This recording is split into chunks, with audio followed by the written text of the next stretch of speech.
Bonjour tout le monde, bienvenue à la Société des Jeux. On se retrouve en ce samedi matin pour mon actualité ludique et Kickstarter. La semaine dernière, je vous ai présenté des suggestions de cadeaux pour des enfants, la famille et les experts. Cette semaine, je vous propose ma liste de souhaits au Père Noël, à moins d'une semaine du grand jour. Alors, des jeux que j'ai pas encore à ma collection, il n'y en a pas énormément. Alors, je vous propose donc ma wishlist pour le temps des fêtes. Alors, sans plus tarder, mon actualité du 19 décembre, c'est parti.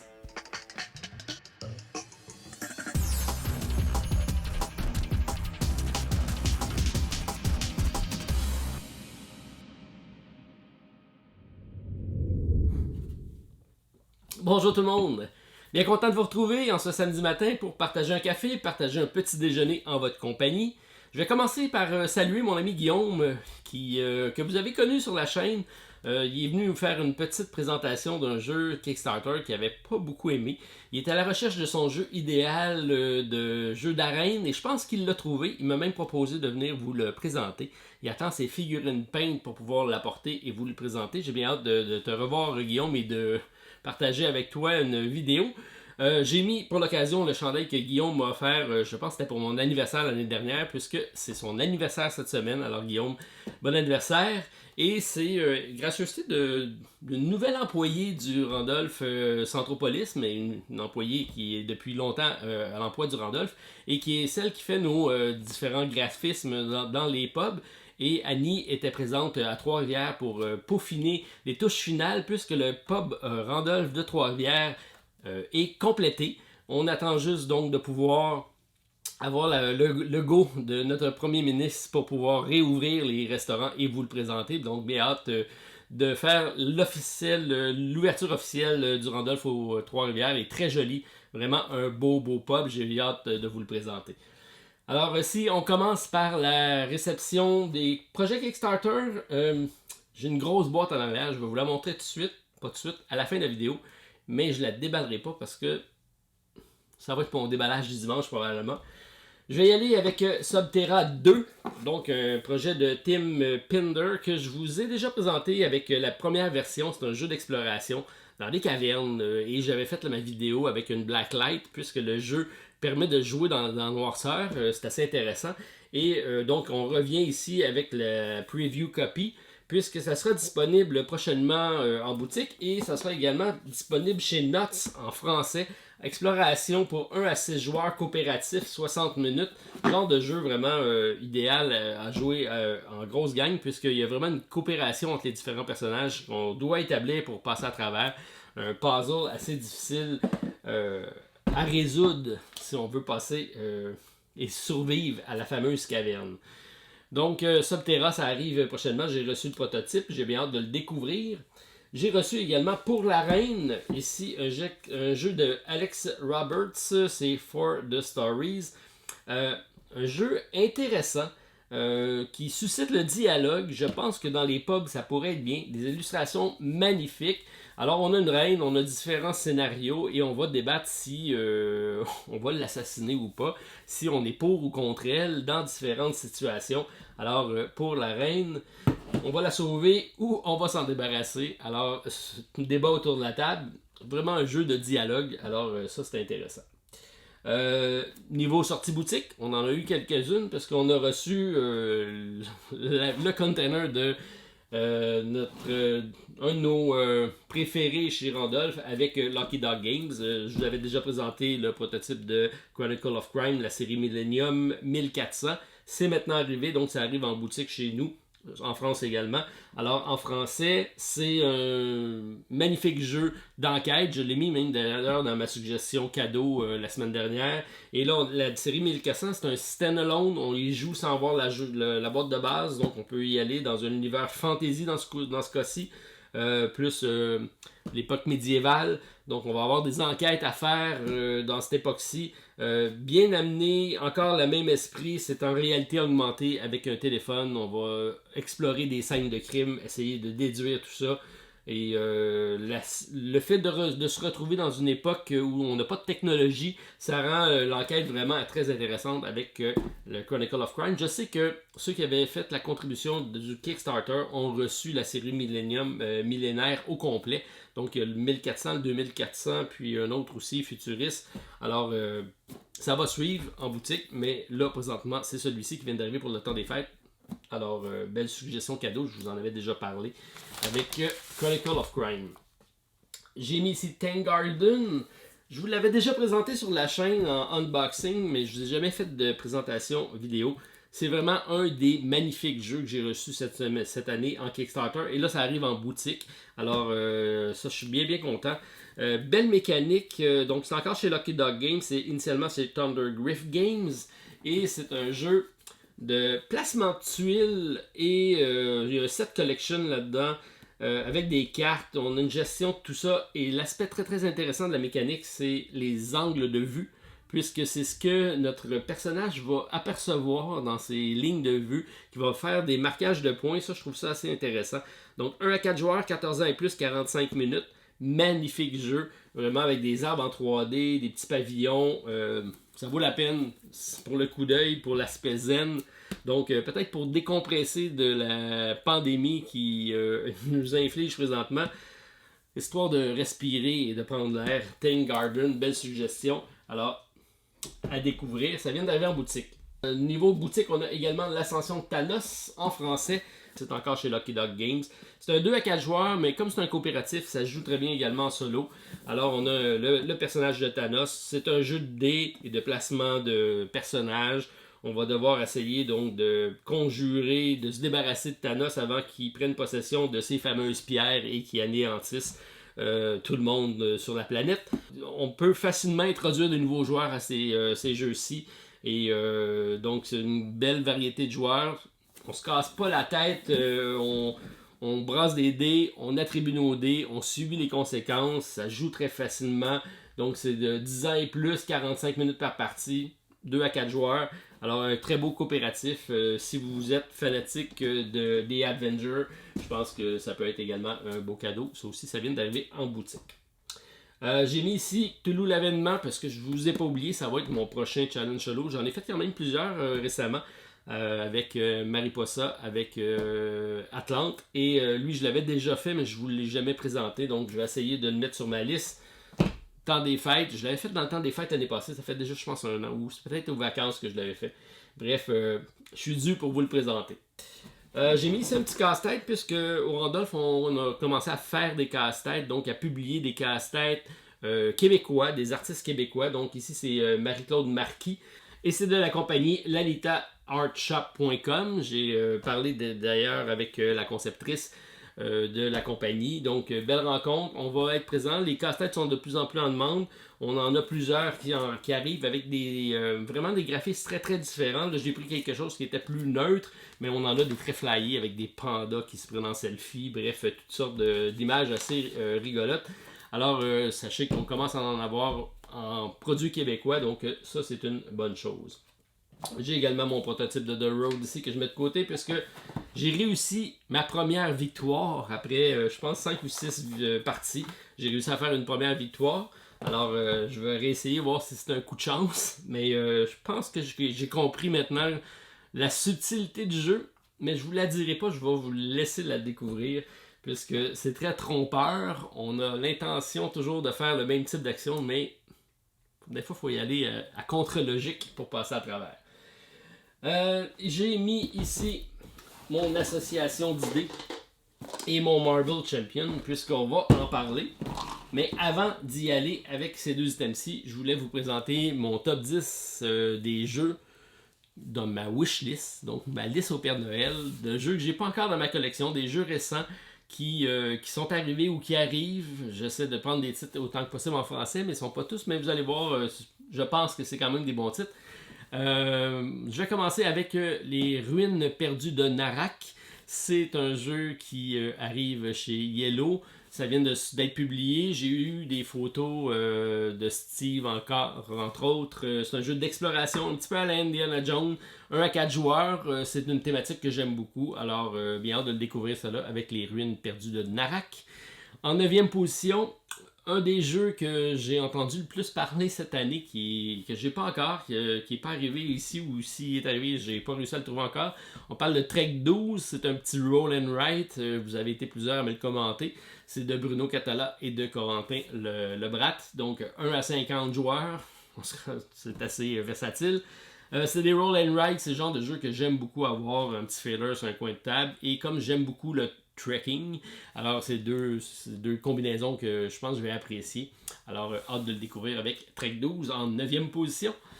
En 8e, un grand classique de 2 auteurs très connus que j'adore. Simone Luciani et de Daniel Tassini. Ceux qui nous ont offert Tolkien, Barrage, Lorenzo, l'hôtel, le Grand Austria Hotel. Bref, plein de gros jeux euro à succès. Et un de leurs premiers classiques était Marco Polo, et c'est Marco Polo 2 qui est arrivé au courant de l'année passée, puis j'ai pas eu la chance de mettre la main sur le jeu.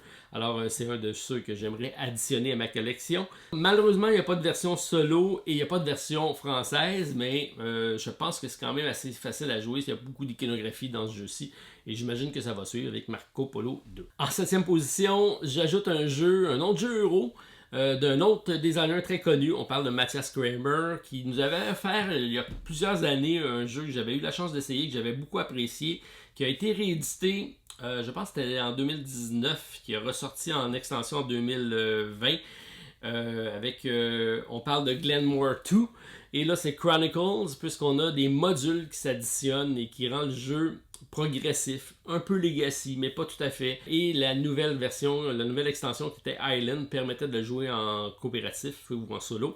Alors, initialement, c'est un 2 à 4, 1 à 4 avec l'extension. Alors, ça aussi, j'ai bien hâte de mettre la main là-dessus et de l'essayer. J'ai pas eu la chance de l'essayer, et ça sera disponible en français avec Super Maple. Alors, Glenmore 2, c'est toujours pas dans ma collection, mais c'est un que j'aimerais assez ajouter. Un jeu que je vois beaucoup passer sur les réseaux sociaux présentement, c'est Paléo, qui est disponible en français chez Zedman.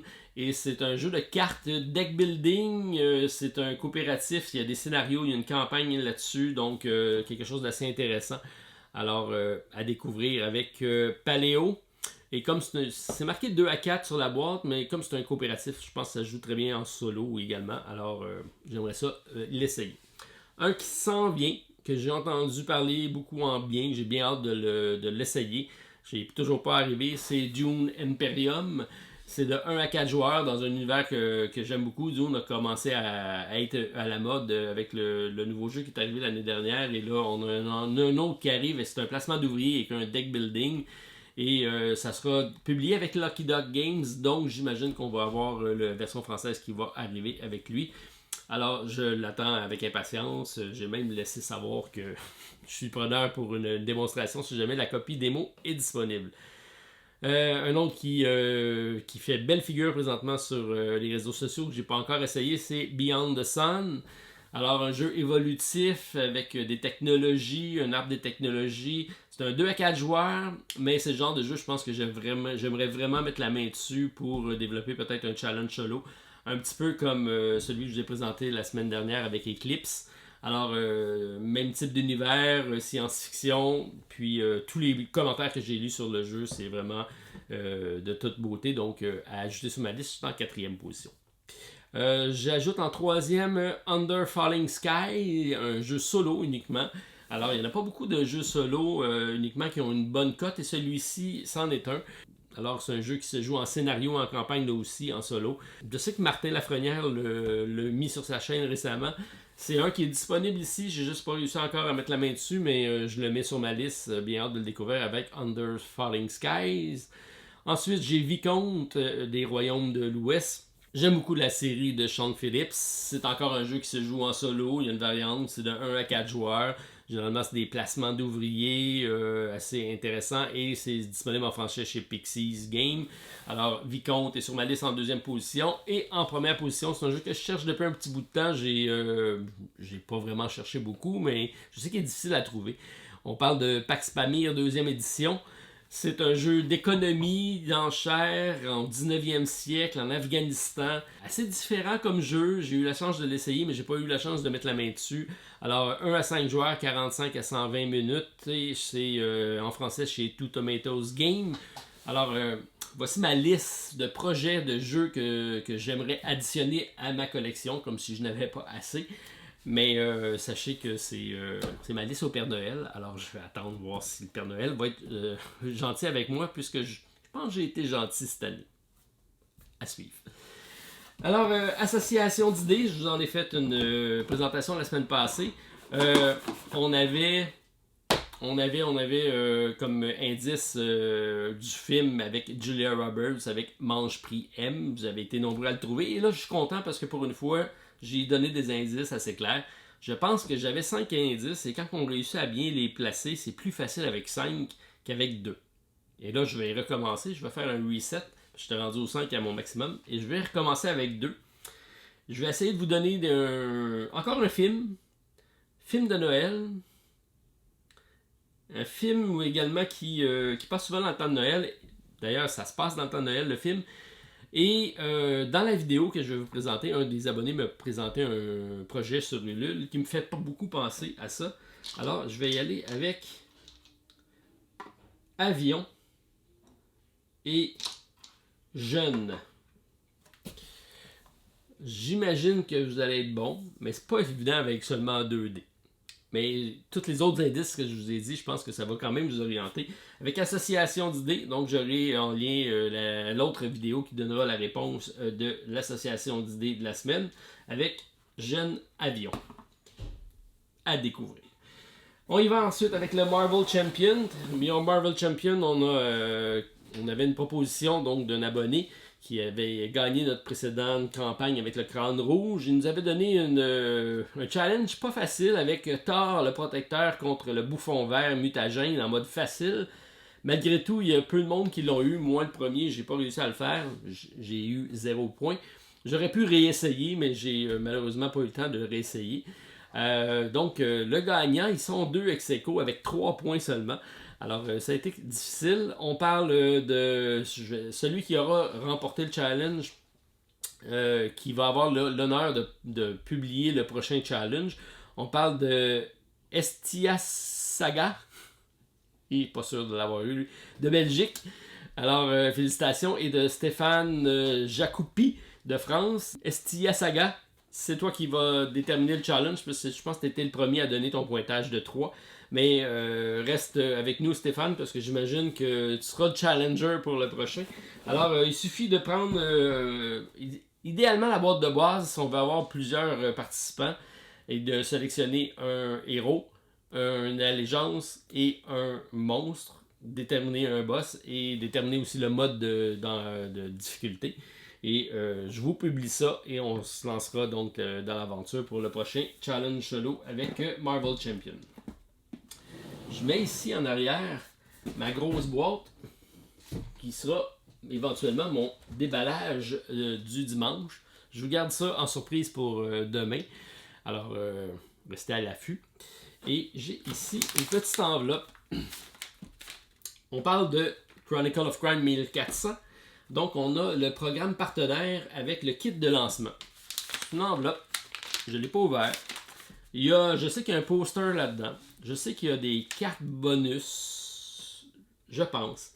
Bref, c'est des goodies qui vont avec ce fameux jeu-ci. Et je ne l'ouvrirai pas. Je vais plutôt vous en faire cadeau. Alors, vous avez juste à dire dans vos commentaires que vous voulez participer au concours de Chronicle of Crime 1400. Donc, d'ici la fin de l'année, à chaque semaine, je vous ferai tirer quelques petits goodies comme ça. Alors, je vais commencer avec celui-ci. C'est une enveloppe, c'est facile à envoyer. C'est déjà prêt à faire. Déjà tout scellé. Il me reste juste à mettre un teint dessus et à vous l'envoyer. Alors, vous me dites donc Chronicle of Crime, vous êtes intéressé. Et pour participer, vous avez juste à me dire quelle est votre suggestion de cadeau pour vous, de vous à vous, cette année. Alors, bien hâte de vous lire. Ça donne toujours aussi des idées aux autres pour des idées cadeaux éventuellement. C'est aussi simple que ça. Alors, peut-être une petite position par rapport à Pachacuna. Je sais qu'il y en a plusieurs qui ont été intéressés à faire la commande. Je ne l'ai toujours pas mis sur le site de randolph.ca. Je vais éventuellement le faire, mais dans le temps de Noël, c'est assez compliqué. Soyez sans crainte, je vais le faire. Peut-être que ça sera après Noël, quand ce sera un petit peu plus tranquille. Il y aura les précommandes disponibles pour le commander. Donc, le jeu qui était disponible sur Kickstarter. J'ai quelques jeux qui sont encore sur ma liste de suivi sur cette semaine, en commençant par Momiji. Donc, c'est un premier projet de la compagnie 3M's Game d'Italie. C'est un petit jeu poétique de cartes assez simple, bien illustré. On est présentement à 1474 contributeurs avec une hausse de 34%, 67 000 $ d'accumulés. Et on a 23 décembre, la fin de la campagne. On a un jeu de base à partir de 15€, 25 pour la version de luxe et 10 à 13 pour le shipping. Les parties rapides d'une trentaine de minutes, 8 ans et plus. Et les règles seront disponibles en français. J'aime beaucoup, un peu dans l'esprit ici de Tank Garden, assez zen. Et c'est un petit jeu de cartes, un petit filler facile à sortir, facile à aborder avec n'importe quel type de public. Donc je trouvais ça intéressant. Cita Stato, je l'ai présenté également la semaine dernière. C'est un jeu un peu plus costaud d'une compagnie italienne encore là, qui progresse bien avec 745 contributeurs, une hausse de 27% à 33 000 $ d'accumulé. 22 décembre, la fin de la campagne, disponible à partir de 34€, 13,95 pour le shipping. 1 à 4 joueurs, 5 avec l'extension, en version anglaise seulement. Mais je l'avais présenté la semaine dernière la possibilité d'avoir la traduction, donc le pack de traduction si on avait 100 contributeurs. On est rendu à 86, donc il en manque seulement 14 pour avoir officiellement la possibilité d'avoir tous les contenus du jeu en français. Alors je pense qu'on devrait y arriver. Alors avis aux intéressés. C'est de l'auteur de Kepler 3042. Un jeu que j'avais bien aimé, un jeu spatial d'exploration. J'avais même fait une vidéo et même, je pense, une variante solo qui existait. Je pense que ça vaut la peine d'être mentionné. Beau jeu d'économie qui devrait quand même être très stratégique avec Cita Stato. Finalement, il y a Vindication que je vous ai parlé, que j'ai dans ma collection. J'ai malheureusement pas sorti la boîte. C'est une grosse boîte. J'avais pris la première extension qui permettait de le jouer en solo et en coop. Ça m'intéressait. La nouvelle extension, Chronicles, permet de le jouer avec un mode d'histoire, un petit peu plus campagne, mais c'est pas vraiment un legacy. Par contre, je le trouve un peu cher pour la grosseur de la boîte et surtout les frais de transport sont excessivement dispendieux ici pour le Québec. Donc, je vais peut-être attendre qu'ils sortent en boutique, mais c'est une belle campagne. On a présentement 5 591 contributeurs, une hausse de 28% à 559 000 $ d'accumulé. 30 décembre, la fin de la campagne. C'est 29 $ US pour l'extension, 89 pour le jeu de base, 229 pour le all-in, mais le prix est de 18 à 24€ pour le shipping et de 19 à 26 pour le Canada, donc pratiquement le même prix que l'extension. C'est pour ça que je dis que ça devient assez cher. Mais c'est un jeu que j'aime bien. Un jeu qui, malgré tout, abstrait, mais dans un univers fantasy.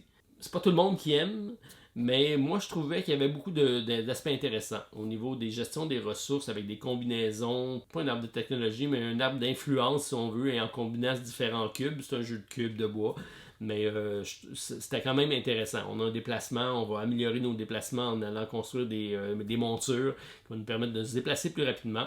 Bref, beaucoup de bons points là-dedans. Le solo était disponible avec l'extension et là, le mode campagne, il m'intéresse, mais je le trouve juste un peu cher. Bref, on va suivre quand même la campagne. On a jusqu'au 30 décembre pour se décider avec Vindication. Dernier qui reste sur ma liste, que je vous ai présenté également la semaine dernière, on parle de Winter Queen.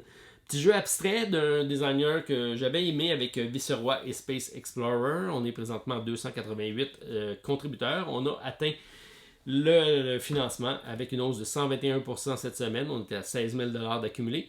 Abordable, 29 $ US pour la version retail, 35 pour la version Kickstarter avec 3 extensions. On parle de 11 US pour le shipping. C'est un jeu de 2 à 4 joueurs, des parties de 20 à 30 minutes. Un jeu abstrait de repêchage de cristaux magiques pour ajouter un peu de magie dans votre temps des fêtes. Alors, ça complète ma brève introduction cette semaine.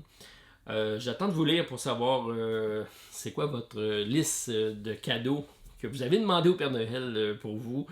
Et on partage ça ensemble tout le monde, c'est toujours juste drôle. Et je complète ma vidéo de cette semaine en ajoutant les quelques titres qui s'ajoutent sur ma liste suite aux nouvelles campagnes Kickstarter qui viennent de sortir. Alors, bon week-end tout le monde. On se revoit demain pour la grosse boîte qui est en arrière. Bye! la prochaine. The only way. Enter. Claim. Vous étiez nombreux à l'attendre, le voici, ISS Vanguard de la compagnie Awaken Realms. Un grand coup pour le site GameFound qui se positionne maintenant comme un sérieux compétiteur à Kickstarter. Présentement 13 000 contributeurs, 1,9 million d'accumulés, 7 janvier la fin de la campagne. Le jeu de base est disponible à partir de 99$ US, 179$ pour la version avec figurine.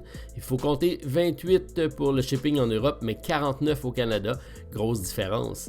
Un jeu de 1 à 4 joueurs coopératif pour des parties de 90 minutes. 13 ans et plus, la version française sera disponible, mais il faut prévoir un délai dans la livraison de plus ou moins 3 à 4 mois. 4 profils de personnages uniques et asymétriques, on parle de la sécurité, l'éclaireur, le scientifique et l'ingénieur. Un gameplay qui alterne entre atterrir sur une planète pour la découvrir et entretenir votre équipage et votre vaisseau entre les missions.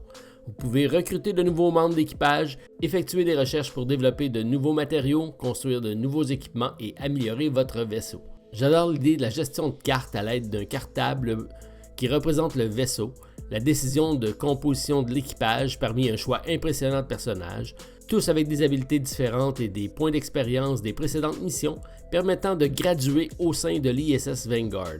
Un livre d'exploration de planètes, un peu à la Near and Far, mais avec une série de cartes les modifiant et rendant le tout rejouable, plus de 80 dés personnalisés permettant d'exécuter une grande série d'actions, une application compagnon de voice-over, de texte ainsi que de musique et bien plus. En d'autres mots, vraiment mon style de jeu, alors me voici avec un nouveau all-in pour ma collection. Et oui, contribution confirmée pour la Société des Jeux avec ISS Vanguard. Et vous avez succombé? Alors j'attends vos commentaires là-dessus. J'ajoute également le jeu Valda, publié en 2019 mais qui revient avec l'extension Rise of the Giant et Ragnarok. Un jeu de confrontation, de repêchage de cartes et de contrôle de territoire. C'est de la compagnie Banane Game de Belgique. On parle présentement de 347 contributeurs, 44 000$ d'accumulés et une campagne se termine le 14 janvier prochain.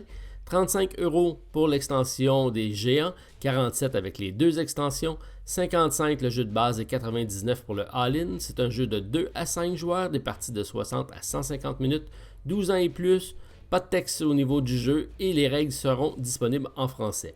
Alors pour son côté asymétrique très soigné, allez-vous choisir les dieux ou les géants? À vous de voir. Valda jusqu'au 14 janvier prochain.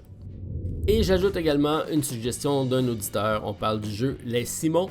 Un jeu de société qui nous fait retourner dans notre enfance. 149 contributeurs, 32€ pour le jeu. C'est un jeu à la frontière entre Maman j'ai raté l'avion et les Goonies.